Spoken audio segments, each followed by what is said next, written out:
Weight loss journey వీడియోస్లో భాగంగా మన హ్యామ్స్ట్రింగ్స్, హిప్స్, థైస్, తొడలు ఇవన్నీ తగ్గడానికి కొన్ని ప్రాక్టీసెస్ చేస్తున్నాం. సో కాళ్ళు దూరం దూరం పెట్టుకున్న తర్వాత మీ యొక్క రైట్ లెగ్ని రైట్ సైడ్ పెట్టేసేయండి.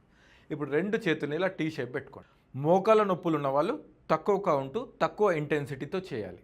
సో ఇలా హ్యాండ్స్ టీ షేప్లో పెట్టుకొని మెల్లిగా రైట్ని బెండ్ అవ్వాలి, మళ్ళీ బ్యాక్ రావాలి. బెండ్ అయినప్పుడు నేను మోకాల్ని బొటన వేలు బయటకు తీసుకెళ్ళట్లేదు, నా హిప్పుని మాత్రం కిందికి తీసుకొస్తున్నా, అప్పుడు మాత్రమే థై మీద పడుతుంది. చూడండి, 1 అప్, ఓకేనా, 2 up. So 10 times right leg చేయండి, దాని తర్వాత 10 టైమ్స్ లెఫ్ట్ లెగ్ చేయండి. చూడండి, 1 అప్, 2. తర్వాత కాళ్ళ మధ్య కొంచెం గ్యాప్ తీసి మళ్ళీ రిలాక్స్ చేసుకొని జస్ట్ ఫ్రీగా చేసుకోండి. లెగ్ మీకు ఏ విధంగా కంఫర్ట్ క్రియేట్ అయితే ఆ విధంగా ఫ్రీ చేసుకోండి. దాని తర్వాత మళ్ళీ సేమ్ ఆసనంలోకి వెళ్ళిపోతాం.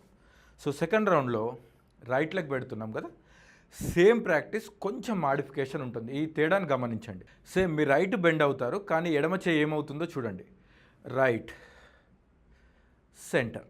సో ఇక్కడ హ్యామ్స్ట్రింగ్స్, థైస్తో పాటు సైడ్ కూడా పడుతుంది. చూడండి, 2 centre. So 10 times right side, మళ్ళీ చేంజ్, 10 టైమ్స్ లెఫ్ట్ సైడ్.